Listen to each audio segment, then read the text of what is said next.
Hola les gens, je suis Madame Instagram Friendly Couture et je vous retrouve enfin pour la vidéo tant attendue, celle dont je vous parle depuis des mois et des semaines, celle que j'ai mis beaucoup de temps à faire. De quoi va-t-on parler aujourd'hui?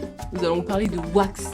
Enfin, on va parler de wax depuis le temps que je vous en parle, surtout sur Instagram d'ailleurs. Tout vient à point, à qui sait attendre, comme dit le dicton. Alors avant de commencer cette vidéo, j'ai plusieurs choses à vous dire. Déjà, excusez-moi pour l'attente. Ça m'a pris du temps parce que, pour parler sérieusement, je voulais vraiment faire ça bien. Parce que c'est un sujet qui me tient à cœur et qui pour moi est hyper intéressant. Donc déjà, je voulais vous présenter pas mal de pièces. Même si, à mon goût, là, il n'y a pas encore toutes les pièces que je voulais vous présenter, et ben tant pis, parce que sinon je publierai jamais cette vidéo, je pense.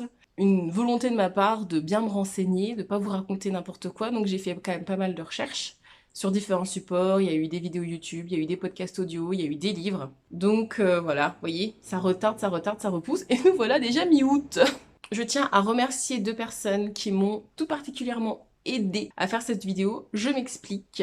Donc merci beaucoup à Stéphanie, alias Butterfly Crea. Donc il y a un Instagram et une chaîne YouTube. Je vous mettrai tout en bas dans la description évidemment. Et ensuite merci à toi Bérangère, alias Couture et Paillettes, que vous connaissez aussi, c'est sûr, de YouTube et de Instagram, qui a une grande technique et une grande connaissance dans les textiles, puisque elle a fait des études dans le textile et elle a pu m'aider aussi un petit peu pour l'histoire du wax. Je tiens à préciser quelque chose de très important, et j'y pense pas souvent dans les autres vidéos, mais c'est valable dans cette vidéo encore plus que dans les autres. Je vais vous mettre tous les liens des vidéos YouTube, des podcasts audio, des livres dont je vais vous parler, tout sera dans la barre de description. Parce que moi, dans cette vidéo, je vais vous faire une vue d'ensemble, une vue globale sur le wax, sur l'histoire du wax. Mais il faut savoir que c'est un sujet qui est beaucoup plus complexe que ça. Donc si c'est quelque chose qui vous intéresse et si vous voulez poursuivre là-dedans, je vous invite à regarder la barre de description, s'il vous plaît, merci. La vidéo va se composer en deux grosses parties. Je vais vous parler du wax, de ce que j'ai retenu, de ce que j'ai compris dans les grandes lignes. Je vais vous raconter son histoire. Je vais vous parler de deux livres au niveau du wax. Je vais aussi vous parler de youtubeuses qui traitent de wax mais de manière extrêmement différente, chacune à leur manière, pour que vous ayez vraiment un panel assez intéressant de ce qui est possible de faire. Et dans la deuxième partie, je vais vous montrer les réalisations que j'ai faites cet été à partir de tissus wax. On commence tout de suite, enfin dans le cœur du sujet, et je suis vraiment contente de vous filmer cette vidéo, il était grand temps. Donc on commence en Indonésie. En Indonésie, il y a ce qu'on appelle le batik, qui est un tissu qui est très ancien, une technique très ancienne, qui apparemment viendrait de la grande antiquité, vraiment de très longtemps. Et sur ce batik, il y a une légende, il y a un conte qui est raconté pour l'invention et la création du batik. C'est une histoire que j'aimerais vous partager parce que j'aime beaucoup ce conte. C'est dans les grandes lignes, je vous mettrai en barre de description le conte exact. Il y avait une jeune fille qui aimait beaucoup les fleurs. Et elle était triste d'avoir des tissus très unis. Elle n'avait qu'un rêve, c'était d'avoir des motifs sur ses tissus, sur ses jupes, sur ses vêtements, sur ses robes. Et elle ne trouvait pas la solution, elle ne trouvait pas la technique. Et donc un jour, elle voit un bouquet de fleurs magnifique, tellement beau qu'elle en est scotchée. Tel point qu'elle est scotchée qu'elle s'endort. Admettons, bon, elle fait des rêves et tout ça.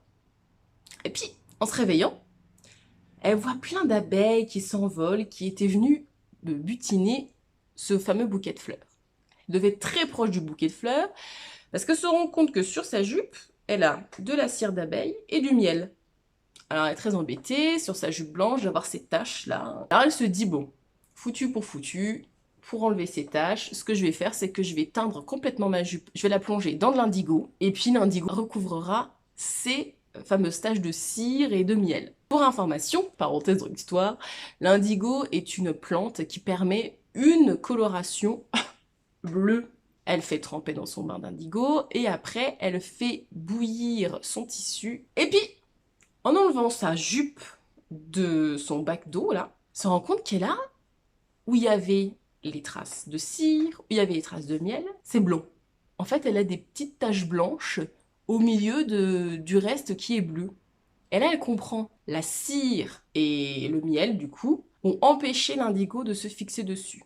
Et alors là, révolution, et je me suis dit, mais c'est génial, j'ai trouvé la solution pour pouvoir faire des motifs sur mes vêtements unis et en fait, voilà, créer des petites fleurs, des choses comme ça. Ni une ni deux, elle prend un bâton qu'elle trempe dans de la cire, donc de la cire qu'elle a fait chauffer, et puis elle va venir dessiner comme ça à la main les motifs qu'elle souhaite sur des bouts de tissu blanc. Elle les fait tremper dans l'indigo, et enfin, elle a son fameux tissu imprimé. Il y a une autre variante de l'histoire qui dit que les abeilles auraient marché sur la jupe de la fille qui était endormie, avec leurs pattes pleines de cire et de miel, et qu'elles auraient créé des petits motifs sur sa robe, et que les premiers motifs du batik seraient dus aux pattes des abeilles. Donc voilà, c'est pour la petite histoire que je trouve mignonne sur le batik. En vrai, le batik, il faut savoir que c'est un tissu extrêmement luxueux, extrêmement technique, puisqu'il y a pas moins d'une vingtaine d'étapes pour pouvoir arriver au batik. La fibre de base qui est utilisée, ce sont que des matières naturelles. Donc ça peut être du coton, ça peut être du lin, mais ça peut être aussi de la soie. Le batik, croyez-moi, est très important. Il faut savoir ensuite, dans l'histoire du monde, bien sûr, que au 19e siècle, ça a été le temps de la colonisation des pays européens sur les autres pays du monde. Et donc, en particulier, en Indonésie, il y avait les Hollandais. Les Hollandais ont débarqué, machin, se sont imposés, bien sûr, et ils ont découvert le batik. Ils se sont dit, c'est quelque chose qui se faisait beaucoup à l'époque, que les colons avaient l'idée de piquer les idées des gens. Ça me fait rire parce que je me dis, what the hell, qui étaient déjà sur place, de copier leur technique du batik, et en fait, leur but, c'était de leur revendre.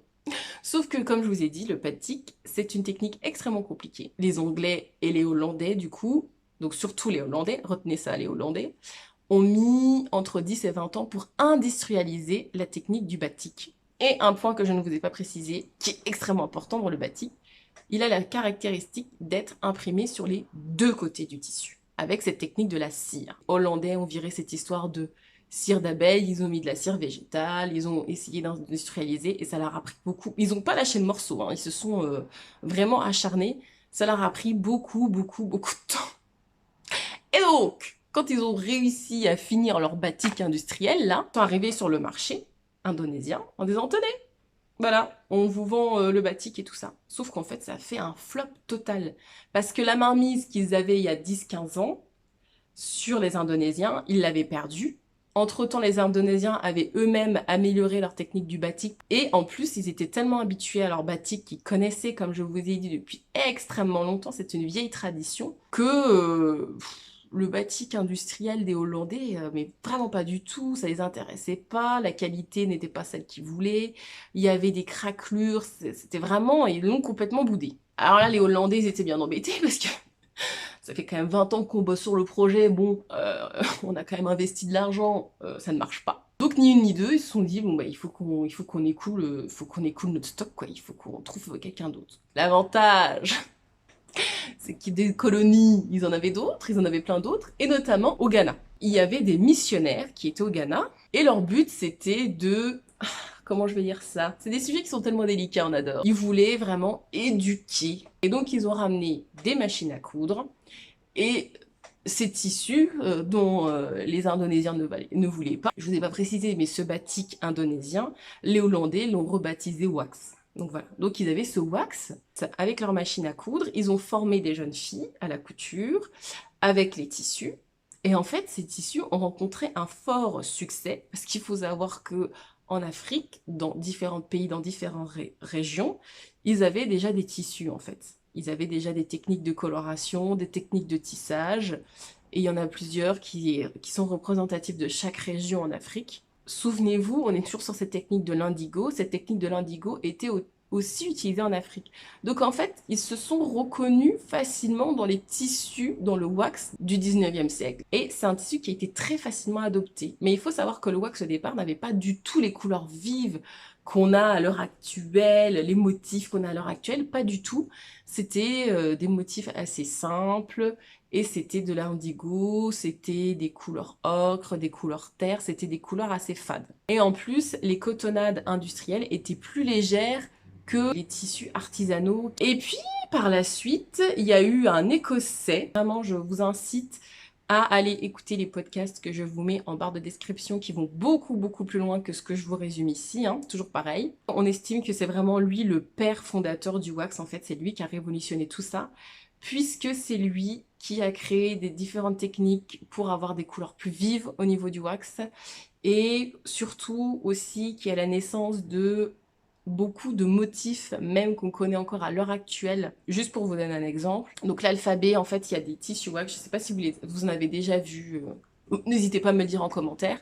Avec des lettres ABC. Pour apprendre plus facilement la lecture et l'écriture, ils avaient trouvé l'idée de mettre l'ABC sur les tissus. C'est pour ça qu'on dit qu'à l'origine, le wax n'est pas du tout un tissu africain. Au contraire, c'est un tissu hollandais. Qu'est-ce qu'il en est à l'heure actuelle? Il faut savoir que, en fait, c'est très compliqué. Pourquoi je vous dis ça? Parce qu'en fait, il n'y a plus que 2 usines en Afrique qui fabriquent du wax, dont la marque Uniwax en Côte d'Ivoire, et il reste une autre usine au Ghana, mais qui fait vraiment très peu de produits, donc la plus connue, c'est Uniwax en Côte d'Ivoire. C'est pareil, je vous mettrai en barre de description un lien directement sur le site, sur la page YouTube d'Uniwax, où il vous montre la fabrication. Il ne reste plus qu'une seule usine en Hollande qui fait du wax depuis le tout début que le wax existe. C'est la marque Vlisco. C'est un wax vraiment de luxe. Je vous mettrai pareil un lien en barre d'informations pour accéder au site. Je vous vois venir en disant, écoutez Emma, il n'y a plus que Vlisco, Uniwax, que la mondialisation est arrivée dans les années 80-90 et qu'en fait, 90% du wax que vous allez acheter, déjà d'une, n'est pas vraiment du wax, malheureusement, et surtout est un wax qui est fait en Asie, principalement en Chine et en Inde. C'est des gros producteurs de wax. Wax chinois a l'avantage d'être beaucoup plus abordable. C'est pour ça que quand vous allez sur des sites internet, vous les trouvez à 5 € du mètre. Et normalement, en plus, ça se vend pas en mètre. Le wax, ça se vend en yard. Et il faut savoir qu'en plus, en termes de motifs, puisque Uniwax fabrique, ils ont des créateurs artistiques, des designers qui fabriquent leurs motifs. Il y a la maison mère Vlisco qui fabrique des motifs. Et en fait, tout le reste, ce ne sont que des copies. En fait, en Chine, ils ne dessinent pas, à ma connaissance, hein, d'après les recherches que j'ai faites, ils ne dessinent pas de motifs pour le wax. Ils ne font que copier ce que les Vlisco et Uniwax sortent. Voilà. Et ils en font des copies, et puis c'est tout. Et puis voilà. Vous allez avoir beaucoup de... sur des lisières, sur des étiquettes, wax véritable et tout ça, machin. Si c'est pas du Vlisco, c'est pas de l'Uniwax, ce n'est pas du wax véritable, ne cherchez pas. Donc moi c'est très embêtant parce que c'est en faisant toutes ces recherches que je me suis rendu compte que tout le wax que j'avais cousu, tout le wax que je possédais, c'était certainement pas du vrai wax, c'était certainement de la copie chinoise. Pour mon plus grand malheur, je n'ai jamais eu de, je pense, de vrai wax entre mes mains. Si vous voulez poursuivre, j'ai 2 livres à vous conseiller. Je vais commencer par les livres. Anne Grosfilet, elle est très connue dans le milieu. Elle a sorti ce livre, Wax & Co. Et elle a sorti aussi un autre livre que je me tâte à acheter, 500 tissus wax. Je crois que c'est le nom. C'est vraiment des mines d'or, quoi. Après, ça a un coût, c'est 35 € pour ce livre-ci. Donc, je l'ai acheté pour la vidéo, en fait, et puis aussi pour moi. C'est très complet. Elle vous explique beaucoup de choses. Vous avez beaucoup de photos à l'appui, justement, où elle vous explique... au niveau de l'imprimé, l'histoire du wax, les techniques, qu'est-ce que ça signifie et tout ça. C'est hyper intéressant. Et en plus, je trouve qu'esthétiquement, il est très joli, ce livre. Donc, Anne Grosfilet, si vous allez écouter les différents audios podcasts que je vous mets sous la barre d'infos, vous verrez qu'elle est souvent interviewée par la RFI, parce que c'est vraiment la référence en termes de wax.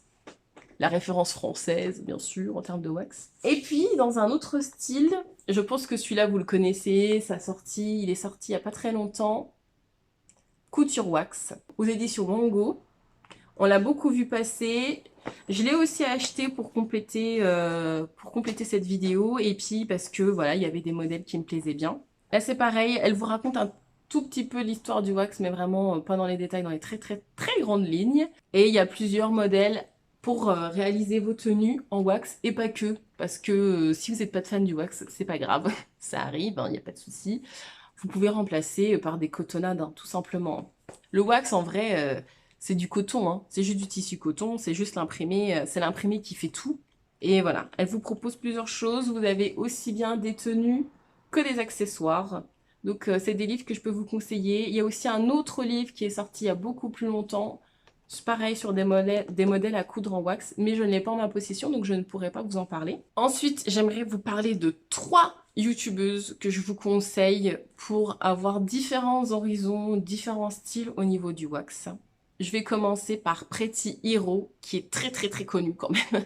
Elle est vraiment super. Pareil, je vais vous mettre sa chaîne en barre de description, n'hésitez pas à aller la voir. Et en plus, elle a fait des vidéos sur le wax, comment reconnaître un bon wax, et puis aussi un petit peu l'histoire du wax. Elle en a fait plusieurs. Mais surtout, cette fille est une mine de créativité, de ressources. Si vous n'avez pas quoi faire de vos wax, elle propose des tutos pour faire ses propres patrons. C'est vraiment hyper riche en termes de contenu.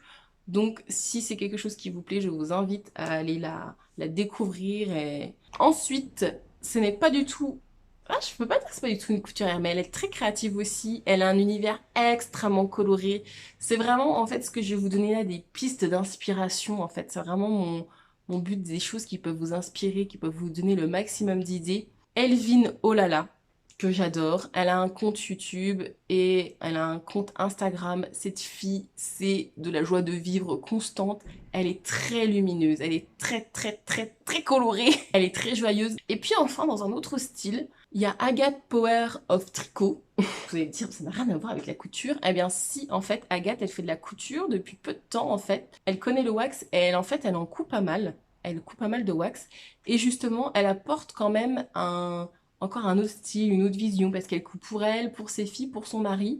Donc vous allez avoir un peu de tout pour vous pouvoir vous projeter, pareil aussi pour pouvoir vous aider à voir qu'est-ce que je peux faire avec du tissu wax. Et maintenant parlons couture. Alors on commence tout de suite avec une salopette short que j'avais déjà réalisée dans un précédent podcast, je ne sais plus lequel, que j'ai réalisé en taille M. Donc de la marque Make It Yours, que vous trouvez sur Makerist. Donc j'ai fait en taille M, les marges de 1 cm sont incluses. Ça va de la taille 34 à 42 et ça coûte 7,90 €. Alors, je vous préviens tout de suite, toutes les réalisations que je vais vous montrer, je pourrais vous parler des patrons, mais pour les tissus, ne cherchez pas, ils ne sont plus disponibles à la vente parce que mon stock de wax, ça faisait très longtemps que je l'avais. Et donc là, j'ai quasiment tout écoulé, donc je suis contente. Je pourrais vous dire où je les ai trouvés, pour la plupart, mais ne cherchez pas, vous trouverez pas, je pense pas. Donc ma salopette, voilà l'abeille, donc en wax. Le tissu m'a été offert par Stéphanie, alias Butterfly Créa, quand on s'était vu à Reims, du coup l'année dernière. Donc merci beaucoup Stéphanie, c'est un beau cadeau, ça m'a fait énormément plaisir. Donc effectivement, c'est un wax qui est turquoise et orange. Donc ça, c'est des formes géométriques. Voilà le dos. Donc c'est un patron qui comporte des poches latérales. Il y a une poche kangourou devant. J'ai essayé à peu près de faire des raccords, hein. Pas toujours évident dans le wax.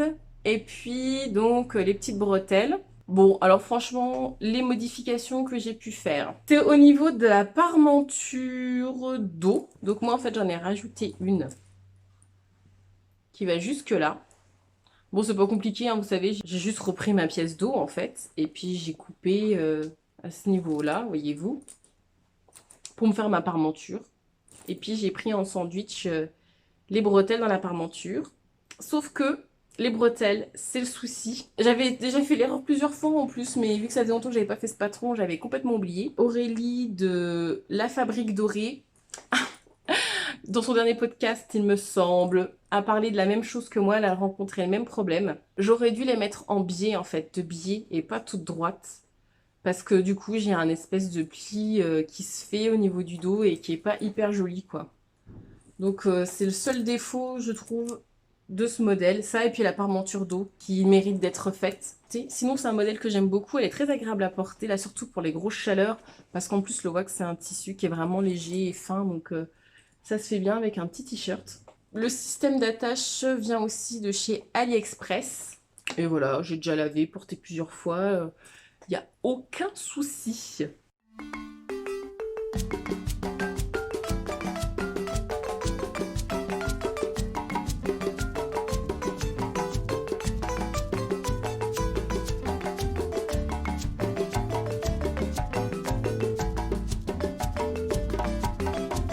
Deuxième petite cousette que j'ai réalisée et que je n'avais jamais faite avant. C'est un patron pareil que j'ai depuis longtemps. Alors je ne sais pas si vous vous souvenez du petit poussin bleu. De mémoire, c'est une Instagrammeuse belge qui avait lancé sa marque. Je sais pas si c'était pas il y a 2 ans maintenant. J'arrive plus trop à me souvenir. Et j'avais craqué sur un modèle, la jupe Vénus, qui malheureusement n'est plus disponible. Donc qui allait de la taille 34 à 46 que j'ai acheté à l'époque en PDF. Et moi, je l'ai réalisé en taille 40. Voilà. Hop. Et j'aimais vraiment beaucoup l'originalité, le fait que ce soit croisé et le fait qu'il ait la rangée de boutons comme ça. C'est aussi un modèle qui propose des poches. J'adore les jupes quand elles ont des poches. Donc là, c'est le dos. Donc plus classique. Alors au niveau des raccords, si je l'ai fait devant là, au niveau du croisé à peu près. Mais sinon, des raccords sur un motif comme ça, c'est pas forcément évident. Les marges de couture sont incluses de 1 cm. C'est aussi un wax, je ne pourrais pas vous dire l'origine parce que c'est Zia Steam qui me l'a offert. Merci beaucoup, vous voyez, c'est Zia qui m'a fait ce joli et gentil cadeau. En fait, sur son Instagram, elle avait fait une jupe de Vanessa Pouzet, c'était la sister. Et j'avais complètement craqué sur sa jupe et je lui ai dit « Oh là, c'est trop beau et tout ». Puis elle m'a dit « Ah, mais tu veux, il me reste du wax et tout, si tu veux, je te l'envoie ». Alors j'étais vachement surprise. Je lui ai dit « Oh bah non, mais je te le paye ». « Ah non, non, je t'insiste et tout, je te l'envoie, c'est un cadeau que je te fais et tout ». Ça m'a beaucoup touchée, donc Zia, je te remercie encore pour ta grande générosité. Et donc j'en ai fait cette petite jupe courte que j'aime beaucoup. C'est un patron qui proposait 2 longueurs possibles, mais moi avec mon tissu c'était pas possible de faire la version longue, donc j'ai fait la version courte. Vu que j'ai du wax, ma seule modification c'est que je n'ai pas thermocollé la ceinture parce que c'était assez rigide comme ça. Je vous montre l'envers, donc j'ai surjeté, et en fait vous voyez c'est vraiment propre quoi.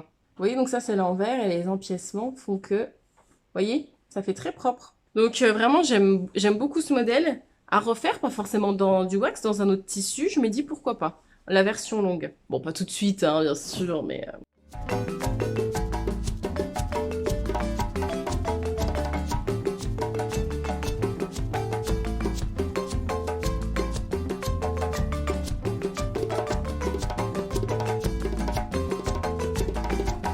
Toujours pareil, si vous me suivez sur Instagram, vous avez vu cette autre réalisation. Il s'agit du top Suzette. LMV numéro 3 de mai-juin 2020. Je l'ai fait en taille 38 et je me souviens pas parce que j'aurais peut-être dû la faire en taille 40. Mais je sais pas ce qui m'est passé par la tête. Mais bon, je rentre dedans sans problème hein, puisque c'est une coupe boxy, toujours. Mon tissu de wax ne permettait pas d'avoir les couettes qu'il y a en dessous, donc je ne les ai pas fait. Voilà ma réalisation, vous voyez, c'est vraiment tout simple. Hein. Alors, pour votre information, ce wax-là, ça fait aussi inspiration Kente. Et ça, c'est un tissu que j'ai acheté il y a 2 ans quand je suis allée en Martinique. À Fort-de-France, il y avait une petite boutique africaine et elle vendait du wax. Et j'en avais pas beaucoup, hein. J'en avais vraiment 1 mètre. Et pareil, en fait, j'aime beaucoup ce modèle. Il est simple, confortable. J'ai pas fait les couettes et j'aimerais bien faire une version avec les couettes parce que j'aime bien l'idée. En faisant comme Amy et comme beaucoup d'autres, j'ai vu sur ça sur le groupe Facebook, de doubler les couettes parce que le modèle initial de la Maison Victor le propose pas. Je trouve ça limite, de pas les doubler pour faire le nœud sera plus joli. Et puis voilà, il y a au niveau du col, où il y a juste une parmenture toute simple, des bracelets de manche, votre devant, votre dos. Et je ne sais pas si je l'ai précisé, ce modèle se trouve de la taille 34 à 56.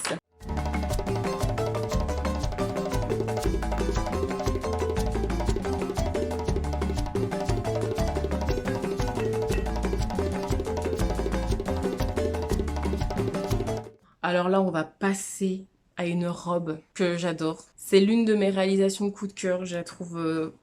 je suis trop contente de l'avoir faite, même si, avec le recul, je sais pas si c'est un vêtement que je pourrais mettre tous les jours. Autant les autres tenues, je les ai là, je les ai déjà mises pour le boulot, ça me dérange pas et tout ça. Autant là, la robe, je trouve qu'elle fait quand même vachement habillée. Donc c'est une robe Jessica de Mimi J Style, donc je vous en avais déjà parlé dans un de mes podcasts.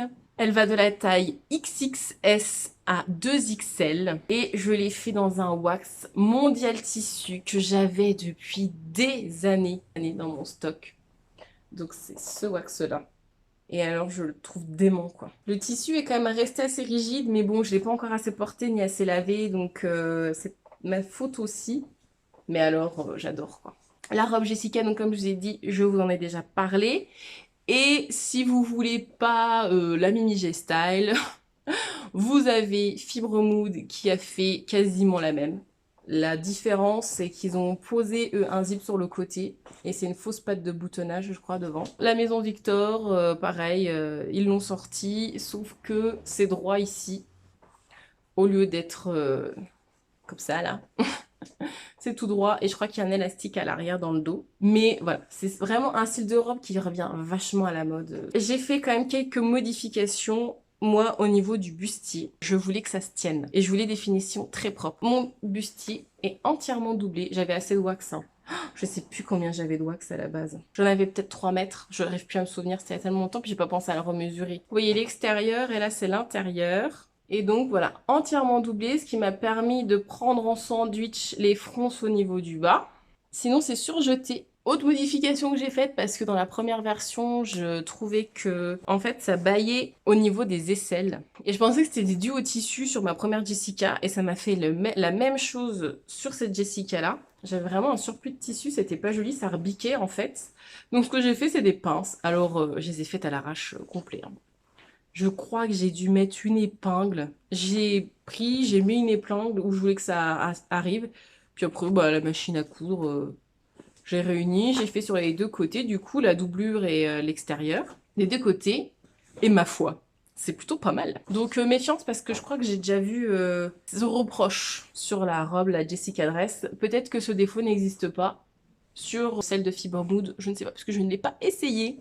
Après, effectivement, le fait que le tissu soit assez rigide, c'est le plus rigide de tous les wax que j'ai, hein, là. Et ben, ça donne du volume au niveau des fronces.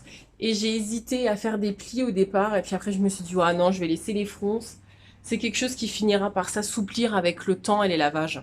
Donc voilà pour la Jessica Dress.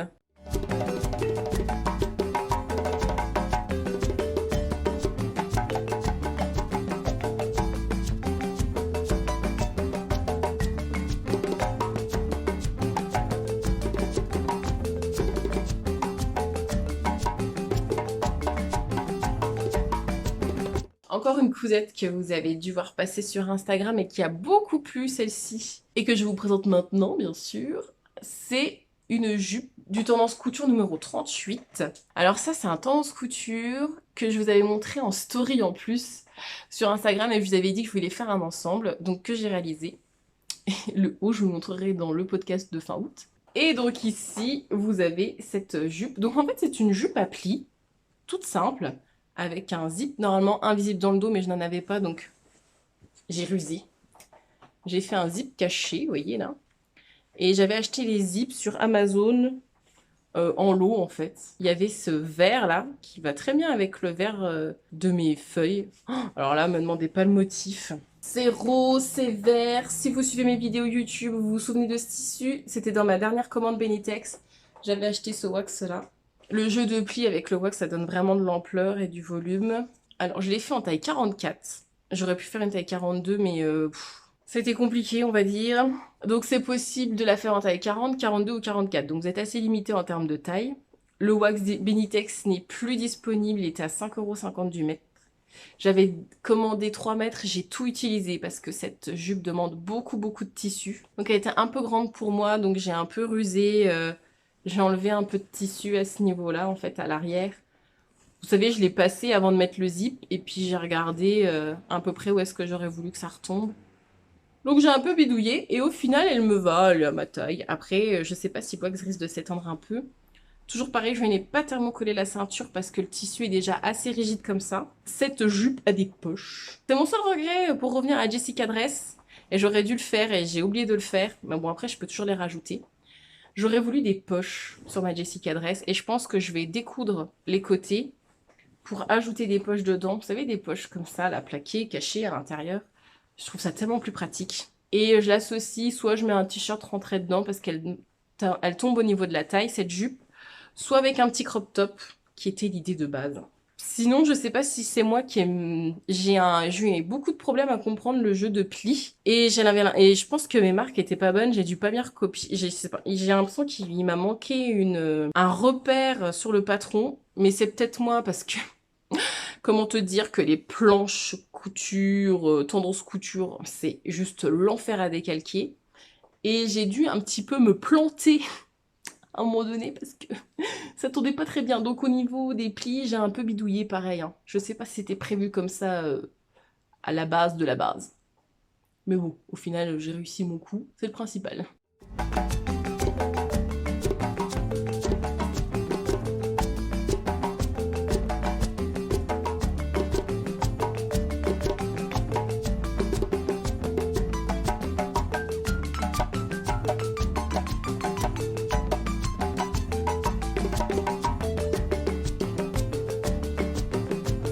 Et pour finir, même si normalement il y a une suite, mais je vous en parlerai dans un autre podcast parce qu'au final c'est pas du tissu wax, donc c'est mort. J'ai fait le top Sarah du Fibre Mood numéro 5 qui va de la taille XS à XXXL, qui est tout simple, qui va super vite. Vous avez un devant, un dos, les bretelles à faire et c'est fini. Que j'ai fait en taille M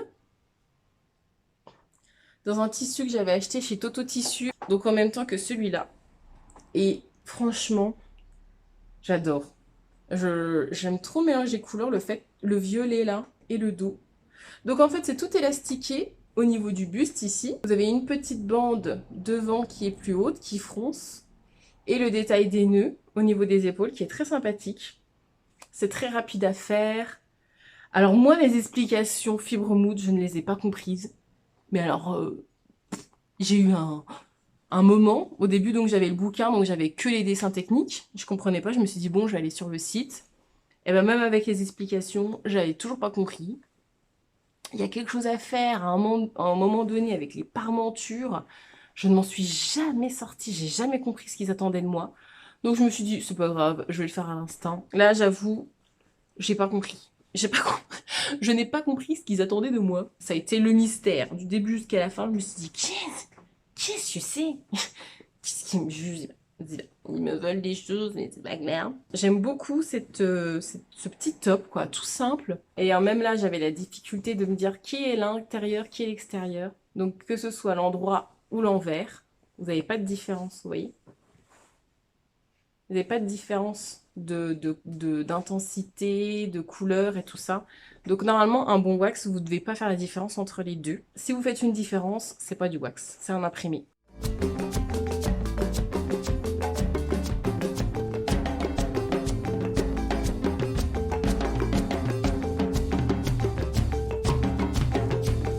Voilà pour mes cousettes.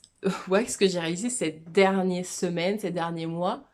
Il y a normalement un blazer, si vous vous souvenez de ma dernière vidéo, un blazer en wax, je mets les guillemets, que j'ai découpé, que je vais assembler dans peu de temps, que je vous présenterai dans le prochain podcast. Sauf que je ne peux pas le mettre ici parce qu'en fait, c'est pas du wax. L'intitulé était faux. Là, je vous montre un petit échantillon. Eh ben, regardez l'intérieur. Il est blanc. Donc ça, c'est un imprimé. Ça, c'est un imprimé, c'est pas du tout du wax. Donc si vous avez un tissu comme ça va être écrit wax, je sais pas quoi et tout ça. C'est faux, c'est pas du wax du tout, c'est juste un imprimé. Donc vu que c'est un tissu imprimé, eh ben ce sera dans le prochain podcast et ce sera pas dans cette vidéo. On m'avait demandé des conseils, comment je faisais avec mon wax pour le détendre et tout ça. Moi, ce que je vous conseille, c'est quand vous le recevez, déjà vous utilisez votre... si vous avez des étiquettes, c'est pas toujours... mais normalement, quand vous achetez du tissu wax, vous devez avoir les grandes étiquettes qui sont collées dessus. Vous ne vous embêtez pas, vous prenez votre fer, vous repassez sur l'envers du tissu pour faire chauffer, en fait refaire refondre si vous voulez en gros la colle. Après, vous n'avez plus qu'à décoller votre étiquette. Et ensuite, ce que je vous conseille de faire, c'est de faire tremper toute une nuit votre tissu wax dans un mélange eau-vinaigre. Ça fixe les couleurs et ça détend un peu le tissu. Et ensuite, après, je lance dans un programme machine classique. Et puis après, voilà, je l'étends. Donc ça va vous permettre d'assouplir un tout petit peu votre wax. Et puis bah, c'est à force de le porter, à force de le laver, votre wax va se détendre un petit peu. J'aurais voulu vous présenter encore d'autres réalisations au niveau du wax. J'aurais voulu vous présenter un pantalon notamment pour vous montrer que c'était possible. Mais écoutez, c'est pas parce que j'ai fait cette vidéo que je vais plus coudre de wax, il me reste encore un petit peu de wax. Donc la suite, ce sera dans les prochains podcasts, dans les prochains épisodes. Merci d'avoir regardé cette vidéo jusqu'au bout. Je vous remercie beaucoup pour votre soutien. Si cette vidéo vous a plu, n'hésitez pas à me laisser un commentaire, n'hésitez pas à me laisser un pouce bleu. J'ai essayé de me renseigner au mieux, de faire au mieux. Il y aura moins d'attente pour les prochaines vidéos, pour les prochains podcasts. Je vous retrouve très vite. Pour celles qui ne peuvent pas attendre à la fin du mois, je vous invite à me rejoindre sur Instagram. Je vous souhaite une bonne continuation comme toujours dans ce que vous faites et tout ça. Je vous dis à très bientôt. Allez, tchuss!